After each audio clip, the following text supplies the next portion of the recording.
नमस्कार, आप देख रहे हैं सत्ता की परख। हरियाणा विधानसभा चुनाव में भारतीय जनता पार्टी ने सत्ता विरोधी लहर, किसान और पहलवान आंदोलन के बावजूद जीत हासिल की और लगातार तीसरी बार सत्ता में काबिज हुई। बीजेपी ने हरियाणा में साबित कर दिया है कि यहाँ किसान आंदोलन और पहलवानों के उत्पीड़न का कोई मुद्दा नहीं था।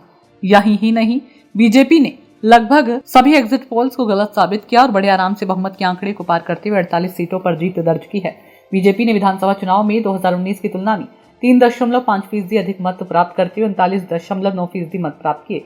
वहीं कांग्रेस को 2019 के मुकाबले 11% अधिक वोट पाकर 39.09% मत प्राप्त कर 37 सीटों पर जीत दर्ज की, जो पिछले विधानसभा चुनाव के मुकाबले 6 सीटें ज्यादा प्राप्त की। तो वहीं दुष्यंत चौटाला और चंद्रशेखर आजाद की पार्टी अपना खाता ही नहीं खोल सकी। वहीं बसपा को 1.82% मत मिले, जबकि उनके सहयोगी इंडियन नेशनल लोकदल को 4.14% मत प्राप्त कर 2 सीटों पर विजय हासिल की। वोट शेयर के हिसाब से इस बार जेजेपी 7वें स्थान पर रही। जेजेपी को हुए नुकसान का सबसे बड़ा फायदा कांग्रेस को हुआ और वह वोट शेयर के मामले में बीजेपी के लगभग बराबरी पर आ गई। इस बार के चुनाव में बीजेपी को अपनी 40 में से 26 सीटों को बचाने में कामयाबी मिली।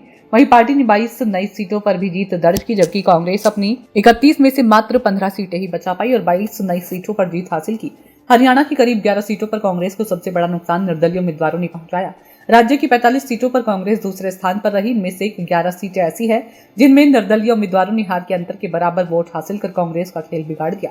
कांग्रेस के टिकट वितरण और पूर्व मुख्यमंत्री भूपेंद्र सिंह हुड्डा की टिकटों में मनमानी का नुकसान भी कांग्रेस को उठाना पड़ा। कांग्रेस के आलाकमान ने जिस प्रकार दलित नेता शैलजा की अनदेखी टिकट वितरण में की, उसका खामियाजा भी उसे उठाना पड़ा। इसके चलते दलित वोटों को अपने पक्ष में करने की कांग्रेस की कोशिश भी नाकाम नहीं आई। अनुसूचित जाति के लिए आरक्षित सीटें बीजेपी को 8 सीटें मिली, जबकि कांग्रेस को 9 सीटों पर जीत हासिल हुई है। वहीं अब हरियाणा की राजनीति में भूपेंद्र सिंह हुड्डा के राजनीतिक भविष्य पर प्रश्न चिन्ह लग गया। इसके साथ दलित वोट बैंक का भी भ्रम इस चुनाव में समाप्त हो गया। दलितों का रुझान देश के 2 बड़े राजनीतिक दलों की तरफ ही रहा। तो वहीं आपको बता दें कि कांग्रेस के चुनावी कार्यालय में 8 अक्टूबर सुबह 9 बजे तक मतगणना के साथ साथ कांग्रेस समर्थकों का उत्साह बढ़ता गया और हुड्डा ने मीडिया से बातचीत में कहा कि कांग्रेस बहुमत का आंकड़ा पार करेगी।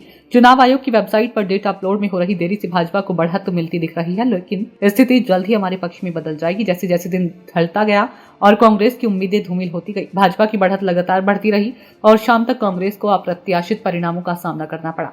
कांग्रेस की हार के बाद हरियाणा में अब जाट राजनीति का भविष्य के साथ ही भूपेंद्र सिंह हुड्डा के राजनीतिक भविष्य क्या होगा, ऐसे सवाल उठने लगे हैं। सियासी जानकारों का मानना है कि 77 वर्षीय भूपेंद्र सिंह हुड्डा ने इसे अपना अंतिम चुनाव बताया था। कांग्रेस के पास अब 37 विधायक हैं जो विधानसभा में विपक्ष की आवाज उठाएंगे। ऐसे में संभव है कि हुड्डा नेता प्रतिपक्ष की जिम्मेदारी किसी और को सौंप दे और खुद पार्टी के भीतर एक शक्ति केंद्र के रूप में अपनी भूमिका निभाएं। सूत्रों के अनुसार कांग्रेस आलाकमान अब भूपेंद्र सिंह हुड्डा पर कोई दाम नहीं लगाना चाहती, क्योंकि अब विधानसभा चुनावों में 5 साल का समय लंबा होता है और ये कहना कठिन है कि हुड्डा से फिर से कोई चमत्कार की उम्मीद की जा सकती है या नहीं।